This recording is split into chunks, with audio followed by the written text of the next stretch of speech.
Ya está con nosotros, nuestro invitado de hoy, un amigo, se llama Raúl Aragón. Él es, bueno, tiene un doctorado en comunicación social, una maestría en análisis de la opinión pública, mucho en filosofía y también, bueno, uno de sus hobbies o fue trabajo, Raúl, director de cine. No, esa fue mi carrera de grado Ah, mira. en el primer instituto de cine que existía en la Argentina, el Instituto de la Universidad Nacional del Litoral, fundada por Fernando Birri, que después funda la Escuela de Cine de Cuba. Era un instituto de ultra izquierda, estábamos a la izquierda del trotskismo en esa época, sí.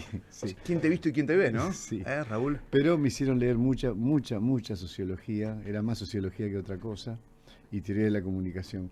Y después sí fui derivando primero hacia la comunicación política, justamente porque sabía comunicación, y después al análisis de opinión pública y análisis político, que termina siendo mi carrera y mi profesión actual y, bueno, mi profesión final, digamos, ¿no? Entremos en eso. Raúl, recién hablamos de la diputada Estela Regidor, que aparentemente está denunciada por aparentemente quedarse con plata de sus asesores. Hemos tenido muchos problemas con, digamos, venimos sintiendo que mujeres como la Donda, esta mujer y tantas otras que vienen desarrollando su tarea no de una manera muy ejemplar, ¿no? Entonces pienso que esto tiene que ver mucho con la paridad de género, ¿no? Uno y uno en todas las listas, y no sé si hay tantas mujeres o tantos hombres preparados a la luz de la realidad. No es así, ni tantos hombres ni mujeres, ¿no? Pero yo lo veo siempre como una ofensa esto de la paridad de género, porque mujeres como las más destacadas del país, ¿no? Cristina Fernández de Kirchner, Vidal, Lilita Carrió, Zurich, la de Zurich, ¿no? Zurich, la del sur, Mariana Zurich creo que es, ¿no? Viendo y haciendo uso de esa paridad, yo creo que la llenaría de vergüenza, ¿no? Porque es de alguna manera subestimar a la mujer en eso de, por Fawcett, por ley, que tengan que tener un lugar sí o sí en esa lista. ¿Vos cómo lo ves? Yo lo veo como un proceso histórico y cultural, digamos. Por un lado es como decís vos, forzás la paridad, pero por otro lado estás metiendo una cuña o debilitando una cultura política profundamente marcada por el machismo, digamos. Es decir, yo me acuerdo cuando Eva Perón fue a pedir el voto femenino, Perón le arma una asamblea legislativa, ya no tenía ningún cargo más allá de primera dama, le arma una asamblea legislativa y ella da un discurso y fue a pedir el voto femenino. Las mujeres no votaban en ese momento, solamente los hombres votaban. Increíble. Increíble, pero era así. Entonces Eva Perón, entre las cosas que le dice en un momento, hablándole a la asamblea, les dice, miren, nosotras las mujeres hemos estado siempre alejadas de las mesas donde se toman las grandes decisiones. Esas mesas las ocuparon ustedes los hombres. Pero los hombres han fracasado en hacer feliz a la humanidad. Entre otras cosas, porque como no saben cuánto cuesta crear una vida, les resulta demasiado fácil destruirla. Eso fue Eva Perón. Y en ese sentido tiene razón, en el sentido de que vos necesitas incorporar la mirada de género, la mirada de la otra mitad de la humanidad, porque obviamente que los hombres tenemos una mirada muy distinta sobre la realidad de que la tienen las mujeres. Y no es mejor una que otra. Lo que pasa es que hemos venido construyendo una civilización y una cultura solo con una mirada, fundamentalmente, ha habido excepciones obviamente, pero fundamentalmente en términos de poder, solamente con la mirada masculina, y se necesita la mirada femenina. De ahí que sea necesario que haya un equilibrio de géneros en la representación parlamentaria. Pero por otro lado, forzarla también pasa lo que vos decís. Y por otro lado, ahora ya no tanto, pero al comienzo la paridad de género se daba con mujeres que eran la esposa de, eran la mujer de, llegaban de la mano de un hombre. Gobernador Santiago del Estero, por ejemplo. Sí, por ejemplo. Es decir, entonces tampoco termina por ser realmente una paridad de género legítima, pero sí tiende a instalar en el mediano plazo, en términos de la cultura política, de nuestra cultura política, la legitimidad de la mujer para representar al soberano, representar al pueblo, con el mismo grado de legitimidad que un hombre. Pero eso va a llevar tiempo y entonces de alguna forma tenés que forzar la instalación de esa mirada. Creo que es legítima en ese sentido, creo que hay deformaciones en el sentido que dije anteriormente. De ello, aparte, es un gran problema hoy por hoy en los partidos políticos para armar las listas de concejales o de diputados, no tanto en diputados, pero sí en concejales, de buscar las mujeres, ¿sí? De que haya mujeres que estén decididas a intervenir en política de manera activa, ¿no? Con un cargo, con una responsabilidad. Sí. Sí, también, pero también hay que decir que por momentos América del Sur por lo menos ha mostrado no ser tan machista. En un determinado momento el 70% de la población y del territorio de América del Sur estaba gobernado por mujeres. Bachelet, Cristina y Vilma. Brasil, Argentina y Chile en un momento dado estaban gobernados por mujeres, votadas legítimamente, que llegaron por su propio recorrido, porque ninguna de las tres entró, es decir, entraron militando. Es decir, creo que se está instalando la idea de que todavía no está del todo, pero la idea de que género no es una variable de decisión a la hora de votar por una figura para ejercer el poder. Eso, y creo que finalmente tenemos que llegar a eso, ¿no? Es decir, que yo miro otras cosas en un candidato, no si es mujer o hombre. No. Mujer o hombre no me importa, me tiene que importar su discurso, su claridad, su proposición, sus propuestas, lo que sea, su trayectoria, pero no su género. Esa es la verdadera finalidad de que haya paridad de género. Paridad en el sentido de que la variable de decisión de género no sea una variable decisiva, ¿no? Raúl, te hago una pregunta. Sí. ¿Vos creés que el fallo de la Corte, como dijo Cristina, es un golpe institucional? No, a ver, es un golpe, no es un golpe institucional, es un golpe dentro de un juego político muy complejo, donde el sistema político argentino está deteriorado y deteriorándose aún más. La dirigencia política que tenemos es una dirigencia muy mediocre, muy ineficiente, incluso cuando quiere hacer las cosas bien. Y el problema más serio que tenemos, o quizás uno de los más serios, el primero es la degradación de la calidad de la dirigencia. Pero el segundo es que tenemos una justicia politizada y una política judicializada. Entonces, los poderes, el poder político y el poder judicial terminan por ser más o menos lo mismo, con diferentes modos, pero en definitiva están jugando lo mismo, están jugando el juego del poder. Y la función del poder judicial no es jugar el juego del poder, sino mediar entre poderes. Y entonces esto hace que las decisiones de la Corte y de algunos jueces terminen siendo decisiones más políticas que judiciales, ¿no? Vos en algún momento dijiste, hablando de esta degradación de la clase política, que como consecuencia de esto, bueno, obviamente hay una degradación del sistema político y se generan escenarios insólitos, como en el oficialismo una vicepresidenta que contradice al presidente. Sí, claro. Es totalmente insólito y te demuestra además, y tengo otros ejemplos, pero este es un ejemplo que te demuestra la degradación de la clase política, de la institucionalidad política, de la política como tal, y del poder presidencial. Hace poco, hasta la semana pasada, tuvimos un subsecretario que fue al que se le pidió la renuncia, con lo cual es automático en cualquier gestión. Claro, sí, sí, sí. Un ministro le pide, no a un secretario de Estado, no a un 2, a un 3, a un subsecretario, le dice tenés que renunciar y renuncia, punto, no hay discusión. Pero en este caso encima también lo pidió el presidente. Bien, la vicepresidenta decidió sostener a ese subsecretario, que es un hombre de su riñón o de su cercanía de mucha confianza, y se sostuvo. Es decir, si un subsecretario puede desafiar la autoridad presidencial y ganarle, es porque no existe la autoridad presidencial. Bueno, y entonces te tengo que preguntar, Sí. ¿quién gobierna para vos en la Argentina hoy? ¿El Yo presidente o la vicepresidenta? Te diría que un 90, un 80%, el porcentaje es estimativo, es alusorio, no es exacto. Creo que gobierna la vicepresidenta. El poder lo tiene más Cristina que Alberto. Alberto se puede imponer en algunas cosas, no en todas. La gran mayoría es Cristina, y sobre todo en la economía / sociedad, digamos, cómo se cruza eso.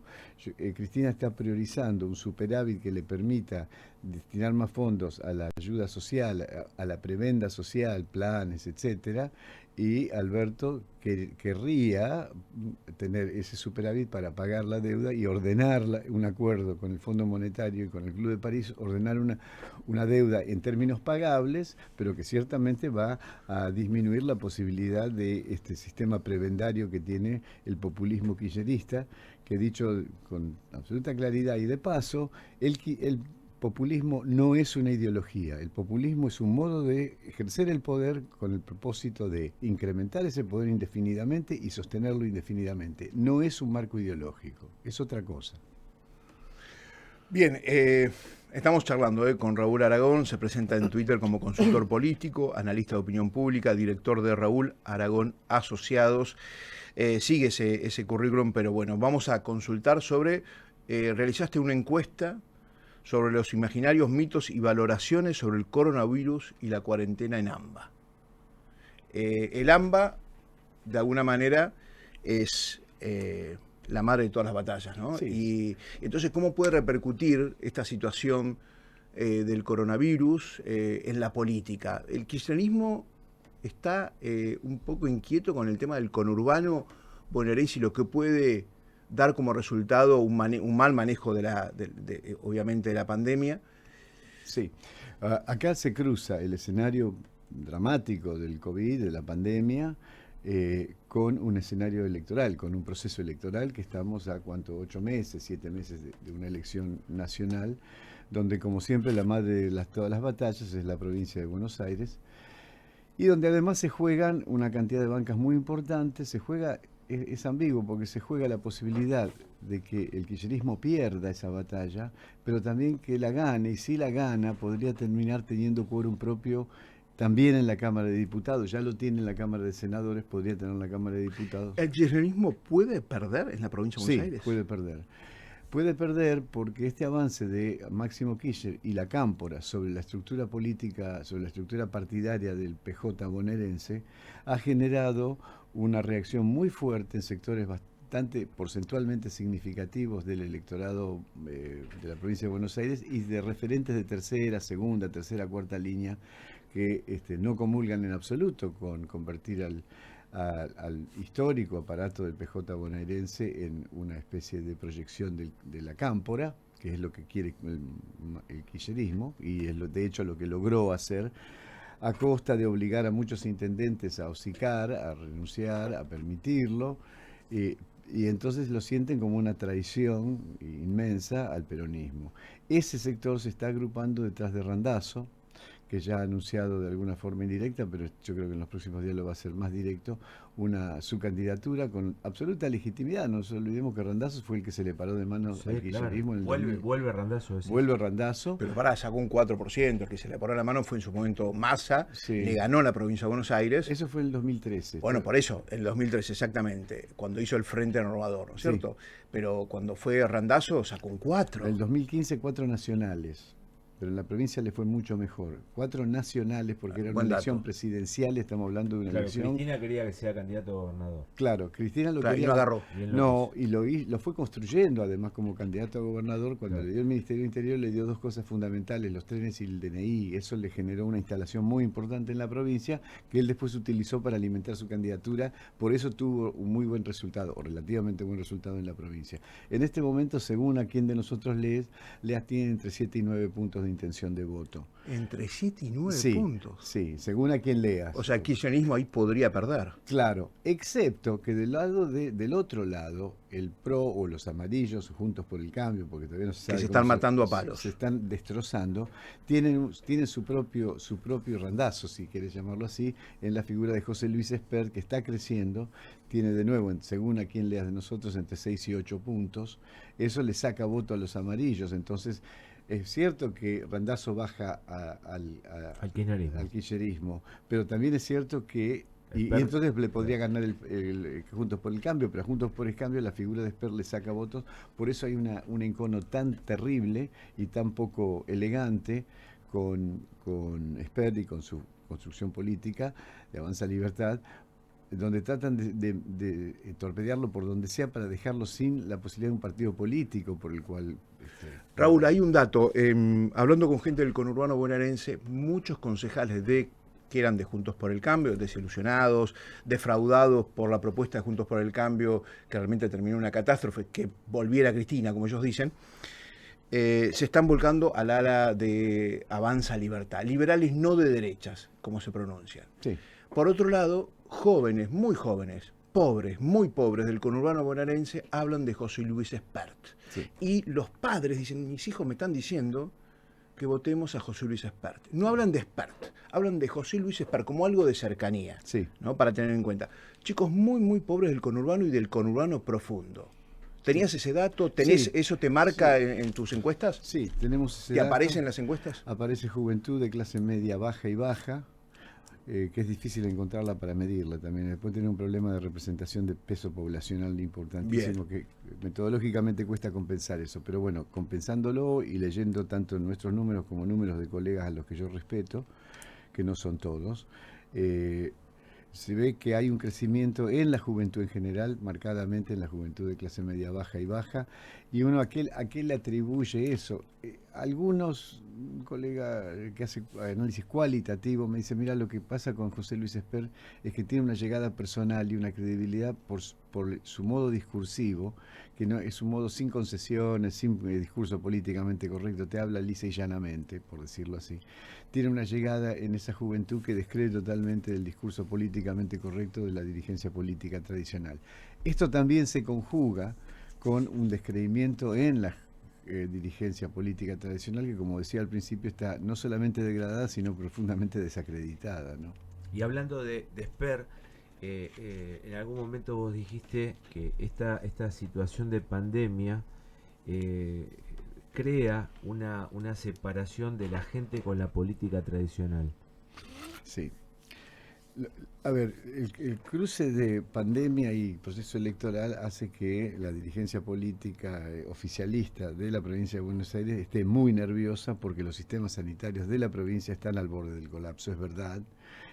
Y además porque tiene situaciones, también hay que decirlo para poner la otra mitad, situaciones muy difíciles. El conurbano bonaerense es una fábrica de pobres y un apilamiento de pobres y miserables, gente en estado muy, muy precario de vida, donde el contagio es muy fácil, y si eso se les va de las manos, tendrían un problema muy, muy grave para atender esa demanda sanitaria que no tienen cómo cubrirla. Eso les costaría definitivamente la elección en octubre. Entonces, este es un gran peligro y una gran atención que están poniendo. Esto explica actitudes tan extremas como la de Kicillof, donde pide a gritos volver a fase 1. ¿No? Fase 1 es todo cerrado, no salís de tu casa, claro, solo para ir al supermercado, claro, y al médico, ¿no? Se lo entiende desde ese punto de vista porque el peligro que corren es muy grande y un desborde ahí le costaría ciertamente la elección. Eso explica esta confrontación tan fuerte de Axel Kicillof con Rodríguez Larreta, que ha logrado de alguna manera estabilizar la curva de contagios y empezar a bajarla ligeramente con un sistema sanitario privado que está al borde de la saturación, pero un sistema público que no está tan saturado, y él en definitiva tiene que responder por el sistema público, no por el sistema privado. Es toda una timba. Lo que a mí me indigna es que jueguen a la política y al poder cuando tenés más muertos por día que en toda la guerra de Malvinas, ¿no? Todos los días tenemos una Malvina y un poquito más. Todos los días muere la misma cantidad de gente que en Malvinas. ¿Puedo leer un oyente? Sí, claro. Sí, durante años Alberto Fernández fue el que más criticó al gobierno de Cristina con sus conocidos deplorables. Creo que haberlo puesto como presidente es parte de su venganza. De a poco lo está desacreditando, lo va a terminar destruyendo políticamente. Carlos, no dice el barrio, pero bueno, gracias Carlos, una linda apreciación, ¿no, Raúl? Sí, bueno, a ver, si uno quisiera mirarlo con absoluta crudeza, ¿cómo se explica el desgaste que la misma Cristina Kirchner le está produciendo, por lo menos al interior del mundo político, por lo menos, y seguramente un poco más, en el sector de la sociedad más informado, clase media y media alta, que lee más y se informa más, cómo lo está destruyendo al presidente en su figura como político, lo está limando. La pregunta es, si vos proyectás esta curva de desgaste, ¿llega a final de mandato? Claro. Y si no llega a final de mandato, ¿quién asume? Claro. Y Cristina está obligada a asumir, porque si no va presa, no tiene fueros, sino los fueros que tiene ahora no son los fueros de senador, son los fueros de vicepresidenta. Si el presidente se va y ella se va con él, automáticamente va presa porque tiene 3 o 4 pedidos de prisión preventiva. Eso sí. Es serio, ¿no? Y mientras destruye Alberto Fernández, se ha puesto al país con nosotros adentro. También aquí otro oyente que está escribiendo, no dice su nombre, pero bueno, así estamos ahí. Aquí en Alguien nos va a salvar. Hoy estamos charlando con Raúl Aragón, un lujo para nosotros en esta tarde domingo, consultor de fuste, ¿no? ¿Cuánto hace que te dedicas a esto, Raúl? A la política, bueno, Yo soy muy anciano ya, tengo 73 años. Empecé cuando tenía 16 años, en 1964. Pero como consultor, a mirar un poquito más allá. 2001, por ahí. 20 años. 20 años, sí. Muy bien, bueno, así estamos, así nos quedamos, nos vamos a una pequeña pausa. ¿Te quedás con nosotros, Raúl, no? Sí, claro. Perfecto, hasta las 6 de la tarde alguien nos va a salvar. Yo le quería preguntar a Raúl, ya que hablamos de Randazzo, ¿cómo lo ves a Schiaretti en el panorama político actual, digamos? Bueno, Schiaretti es un hombre grande, con problemas de salud, está de salida el de la política, ha hecho una gobernación con sus más y sus menos, ha hecho una gobernación buena, es el heredero de la Sota, que para mí fue el último gran estadista y cuya muerte creo que fue una tragedia para la política argentina. Perdimos un hombre importantísimo, ¿no? Pero bueno, fuera eso, Schiaretti en este momento tiene un futuro político incierto, no por una cuestión de gestión exactamente, sino tiene un futuro político incierto. Hubo una operación de prensa totalmente amateur con la publicación de una encuesta donde se medía la viabilidad presidencial de una fórmula Horacio Rodríguez Larreta, presidente, vicepresidente Schiaretti.